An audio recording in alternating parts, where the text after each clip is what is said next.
Aslında qiyomat haqida to'xtalmoqchi edim, lekin boshqa tafakkur darsini arqa qisib mo'y deb o'ylab qoldim.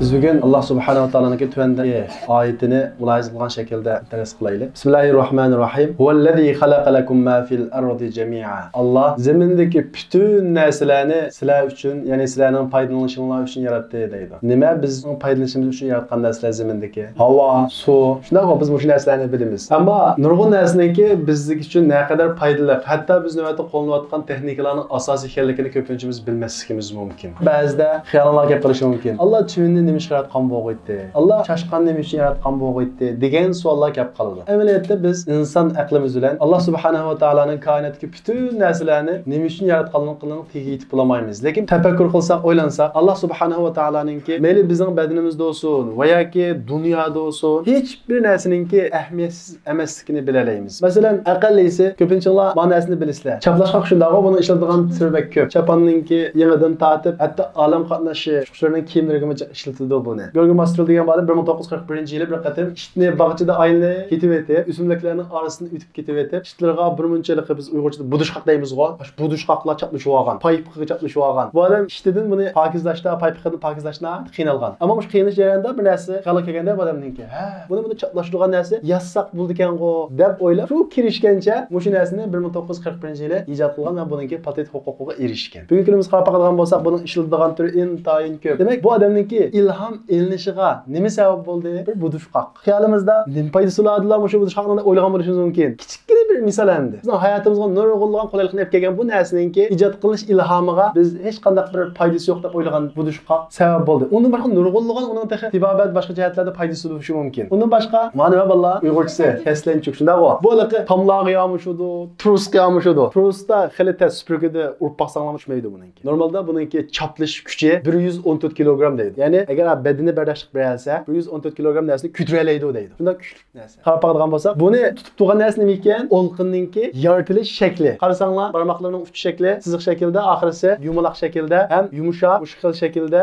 yaratilgan bir maxluq. Buning qarab, shu taqiyamishadigan tantarbiya sport oyoqlarga edan mushundan ilhom elib ishlatilgan. Masalan, qaranglar, ma tantarbiya bir sport oyog'i. Ko'pincha oyoqning markalari, bularning sport oyoqlar markalarida keslanchikni ko'rsatadi. Buning sababi nima desa, mushuningki texnikasi ishlatilgan degan gap. Qarasanglar, payqam ekan qarang, bosh tarafida siziq, oxir tarafida yumaloq, tushukcha hamda qarab baqinglar. Bosh tarafi siziq, oxirisi yumaloq. Bunda bo'lganda nimaga foydasi bor? Bir yerga yamashqa vaqtida asan tushib ketmaydi. Choplish nisbati yuqori bo'ladi. Buni tunji qatim bayqigan shirkat oyog'ini mush shaklda chiqarib, nihoyat ko'p bozor topgan. Undan boshqa bu faqat oyoqlar emas, buni ishlatilgan shakli. Aynak yamashadigan, nurg'unlar choplashadigan narsalarga mush texnikani ishlatadi. Bu texnika nereden kelgan? Ana shu keslanchikninki choplishish, qursiqidagi mush siziqchilar orqali kelgan. Endi qarab baqinglar. Am xuliqu min g'ayri shay'in am humul xaliqun. O'ylab baqinglar, keslanchik degan bir aqlsiz narsa. Choplasi tutadigan, oxirida unda yumaloq, beshi siziqchi bu shaklda o'zi yaratilganmi shunda yoki bir yaratuvchi bormi? Buni mustaqil bir aqlimizda o'ylab baqaylik. Oyoq shirkati aqlsiz bir hayvondan ilhom elib, oyoqlarini shu shaklda bozorga soldi. Endi bu hayvon ilhomni nereden oldi? Bu hayvon men shunda trosqa chaplashib, tamga chaplashib yuradigan bir maxluq. Shuning uchun meningki barmoqlarimning uchimida siziqlik bo'lishi kerak, oxirisi yumaloq bo'lishi kerak, yumshoq bo'lishi kerak deganni o'ylay olamdi.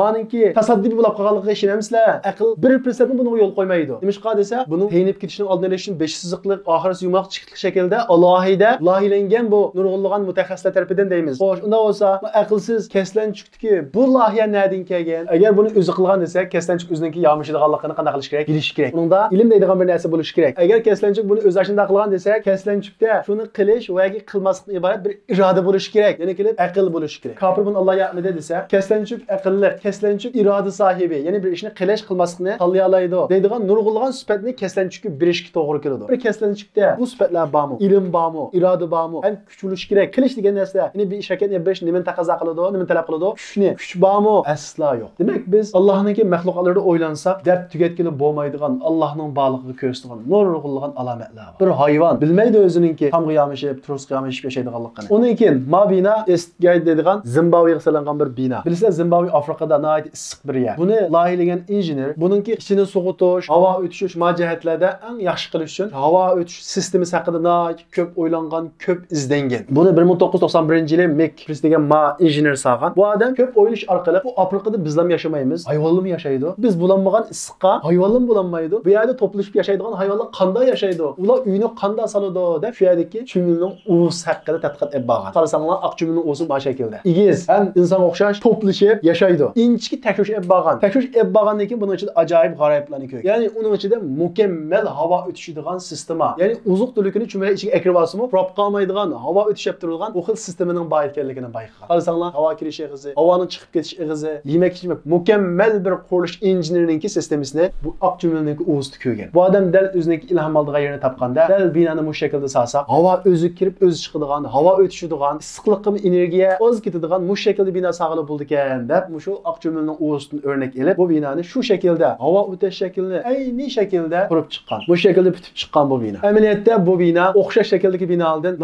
zo'r miqdorda sug'utish jihatda energiyani tejab qolgan. Undan boshqa shamoldirish qo'ygandek havo o'tishib turadigan bu shaklda chiqqan. Endi bu binoni kim soldi? Bir injener soldi. Boshlang'ichni o'qib, bir binokor o'qidi. To'liqni o'qib, o'rtini o'qib, ondan keyin universitetlarda kecha-kecha o'rganish qilib, bir binokor o'qidi. Masterlik o'qib, doktorlik o'qib, injener bo'lgan odam, muhandis bo'lgan odam tadqiq qilib soldi. Endi mau binoni kim soldi? Chumili maktabda o'qidimi? To'liq maktabda o'qidimi? Universitet o'qidimi? Doktor oldimi? Injener bo'ldimi? Xo'sh, unda o'zi chumili qanday soldi? Bu bir hayotida doktorlik o'qib, binokorlikda ana shunday yuqori natijalarga erishgan odam kimni ustoz tutdi? Chumili ustoz tutdi. Chumilidan o'rgandi. Unda bo'lsa necha yil maktabda o'qigan odamdan chumili aqlli ekandamdi. O'sha kunni bilsak to'g'ri bo'lamdi. Nima deymiz? Bu yerda bir qudrat bor deymiz. Bu yerda bir ilohiy kuch bor deymiz. Chunki chumili aqlsiz. U chumili o aqli bilan o binoni salolmaydi. Agar u aqldan sog'an bo'lsa-da, uningdan aqlli qolgan inson, hatto bir ma'ruf ko'rgan, tarix va bir injener uni cho'qim salolaydi. Demak, chumili aqlli emas. Uningga Alloh taolo tarafidan ana shunday bino salishga ilhom qilingan. Dunyoda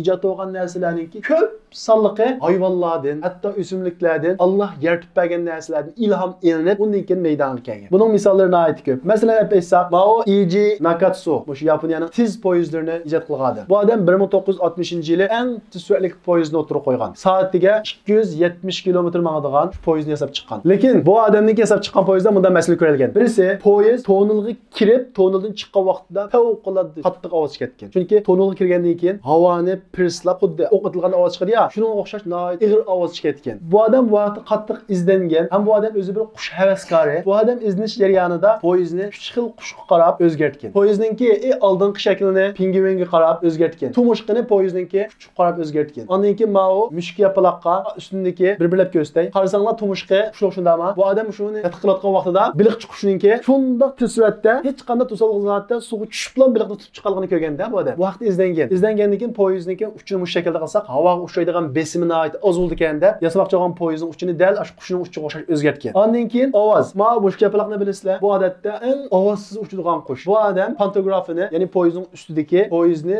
simga bog'lab turadigan ma uskunni shu qushninki pay qurilishidan ilhom olib shu bo'yicha o'zgartgan. Ondan keyin pantografniki ost tarafini pingvin odatda muzon tepasida nihoyat silliq bir domalaydi ya. Shu yerni ilhom olib shu bo'yicha o'zgartgan. Demak, bu 3 hayvon qarab turib poyezdni o'zgartib chiqqan. Shuni ham bu shaklda poyezd bitib chiqqan. Bitib chiqqandan keyin qanday o'zgarishini bilamsizlar? Soatiga 270 km ma'atgan poyezd 300 nechadan eshib ketgan surati, ondan keyin ovozi zo'r darajada tuvanlagan. Demak, Iji Nakatsu degan bu injenermi poyezdni o'zgartishda mana bu 3 dona qushga qarab o'zgartgan. İlhom nereden olgan? Biz balkim keraksiz deb qaragan qushlardan olgan. Endi bu haqda Allohning tuvandik oyatini bir o'qib baqaylik. Alam yaraw ila at-tayri musakhkharatin fi jawis sama ma yumsikuhunna illallah. Ular, ya'ni biz o'zini o'quvchi, o'zini izlanguchi, haqiqat izlaguchi deganlar qushlar qarab baqmamdi deydi. U qushlar osmonda bo'ysundirilgan, ya'ni normal holatda uchgan ma yumsikuhunna illallah. U qushlarni tutduğunu faqat Alloh dedi. Ya'ni u qushlarga u uchish qonuniyatini bergani faqat Alloh. Buning qarab fikr yurgizmamdi, aql yurgizmamdi deydi. Inna fi zalika laayatin liqaumin yu'minun. Ana shuningda, ya'ni qushlarda Allohga ishonadigan odam uchun oyatlar bor. Oyat degan nimitda ko'rsatish taxtisi. Uningga qarasak, bizga Allohni ko'rsatib qo'ygan shunday ishorat belgilar bor deydi. Masalan, yuqorqi chumilni o'z qarasak, buni hech qilib chumilga nisbat bermaymiz. Shu sohadagi kasb ahlining xiyoliga kelmagan narsa, aqlsiz bir hayvonning xiyoliga kelishi aqlga uygunmi? Uygun emas. Bu yerda biz bir narsani ko'rishimiz kerak. Ya'ni uning keyinda Alloh bor ekan degan aqlni ko'rishimiz kerak. Masalan, qanday desa, Alloh taolo dunyoga bizni imtihon qilishda o'zining qudratini, o'zini ko'rsatadigan nurg'unligan alomatlarni qo'ydi. Lekin qo'yib, uningga bir tal parda qilib qo'ydi. Bizning ko'zimiz pardaga tushdi. Agar aqlimizni ishlatsak, u pardaning keyindagi kimni ko'ra olamiz? Zotni ko'ra olamiz. Ammo shu pardaga markazlashib, bu narsa pardadan keldi. Uni Onun perde hech narsa yo'q desak, mana bu yerda bizda iymon bo'lmaydi. Masalan, Alloh taolo bizga foydali sutni berdi, bir perdani qilib qo'ydi. Qaysi perdani qilib qo'ydi? Qala perdani qilib qo'ydi. Bir tal tuxumni berdi, qaysi perdani qilib qo'ydi? Oxo perdani qilib qo'ydi. Mevchilarni berdi, qanday perdani qilib qo'ydi? Yog'ochlarni qilib qo'ydi. U yog'ochlar, u kalalar, u tuxular bizga foydali narsani berelamdi. Aql buni qabul qilamdi? Asla qabul qilmaydi. Demak, bu yerda ko'zimiz perdani ko'radi, lekin aqlimiz Allohning qudratini ko'radi. Koinotni tafakkur qilsak, o'ylansak, izlansak, Allohningki borlig'ini, Allohning qudratini ko'rsatadigan oyatlar, ya'ni ishoratlar, ko'rsatma taxtalarni nurg'un ko'ra olamiz. Undan boshqa navbat ijod qilinayotgan va yoki ijod qilingan asosli texnikalarning ko'p sonliqi ana shu Alloh yaratgan mahluqotlardan ilhom ilinib, undan keyin yasalgan. Masalan, bunga bir qancha o'rnak ko'rsak, yandagi manasini ko'pinchalar bilasizlar qachon. Nima qilgan narsa bilamsizlar? Kamerani tavishini qanday qilgan, oldin oldigan. Gimbal degan bu uskuna ijod qilinishdan ilgari nurg'unlagan cho'ng, belga asadigan, badanga taqab turib oldigan narsalar bor. Ya'ni kamera tavmay ason deb. Lekin bu gimbal ijod qilganlar tunji qatim nerdan ilhom ijod qilgan? To'xoning bo'yini qarab ijod qilgan. To'xoni tutib, tavrassanglar, kallasi bir xil turadi, badani tavrisimi. Dal shundan ilhom olib bu gimbal ishlangan. Undan boshqa quyoshdan energiya chiqaradigan. Bu oftobparastning ilhom olingan bolalar. Undan boshqa aslidagi nima? Radarga tushmaydigan aeroplan. Buning shakli qarang'ima o'xshashlikqa. Ayni shaklda qushga o'xshaydi. Bu aloqa ustidagi ovozsiz qushdan ilhom olingan. Undan boshqa aeroplan nimaga o'xshaydi ekan? Mavicho, yana o'xshamdi ekan? O'xshaydi. Undan boshqa aeroplan deymiz masalan. Aeroplanning qanotda pacha ilgija emas. Bunga vaqtda pacha egiladi shundaqo. Buni ilhom olingan, burkutning qanotini ilhom olingan. Demak, biz hozir qo'llanayotgan nurg'un narsalarningki yana shu Alloh yaratgan mahluqotlardan kelganligi biz yuqorida degan oyatningki ma'nosini ko'rsatadi. Vallazi xalaqalakum ma fil ardi jami'a. U Alloh zimindagi narsalarning hammasini sizlar uchun yaratdi. Aqlimizni shunga biz uchun yaratdi desa faqat havo, suv, quyosh bular kelmasin. Demak biz mohiyat ichiplanmagan nurg'un narsalar bor. Falan narsani Alloh nima uchun yaratgandi, nima foydasi bor deb xayolimiz keldi. Uning siri tehi Alloh taolo degandek afala taqilun aqlingni emamsizlar deganga o'xshash buyruqqa amal qilib aqlimizni islasak, tafakkur qilsak, izlansak, hikmat eshladi. Qiyomatga bag'ishlik nurg'unlig'an siri eshladi. Demak, mana bu Allohning birligi va borlig'ini ko'rsatadigan alomatlar. Fan ilmda biomimikri deydi buni. Izlab baqsanglar, nurg'unlig'an texnikalarni ko'rsizlar. Masalan, tunji qatim iPlan ijod qilgan kishi kim? Akuraytlar. Akuraytlar deb o'g'ituglik hozirgi maktablarda. Amaliyotlik kim? Nurtevini ko'rmabsizlar vallah. Biz tunji qatim iPlan ijod qilganning bir tarixini eshildik. Ibn Firnas bu hozir ispaniyalik odam. Tunji qatim qushlarning uchishi qarab, iPlan uchishni sinagan va shu iPlan uchirayotganda vafot topib ketgan qo'y deyman. Undan keyin Ahmad Jalabi. Mana bilishinglar kerak hech bo'lmasa. Ahmad Jalabi buna ustida uchib 3 kilometrni muvaffaqiyatli uchgan 1600-yili. Akuraytlar degan 100 yildan ilgari Akuraytlar. Uning oldida iPlan haqida asos solganlar musulmonlar. Qanday qilgan musulmonlar izlangan, aql ishlatgan musulmonlar. Kimki iPlan tunji qatim ijod qilganlar? Ahmad Jalabi, Ibn Firnas, ma'u kishilar. Alloh taolo yana bir oyatini deydi. Sanurihim ayatina fil afaq va fi anfusihim hatta yatabayyana lahum annahu al-haq. Biz fuqlarda, ya'ni osmonlarda, koinotda ularga haqiqat ana shunda oshkor bo'lgan qadar Allohning birligini ko'rsatgan oyatlarni, ishoratlarni ko'rsatamiz deydi. Shu aqlimizni ishlatsak, Allohning birligi va borliqqa har yerda ishoratlarni topa olamiz. Biz inshaalloh kelar kaptida qiyomatniki qandoq bo'lganligi, biz bu cho'ng bilgan bu hayotningki chuqur bir oxir ishganligiga Allohga ishongan, ishonmagan har bir kishining ittifoq ekanligi, ammo qiyomatning qandoq bo'lganligi, qaysi shakl bo'lganligiga tafsiliy to'xtalamiz.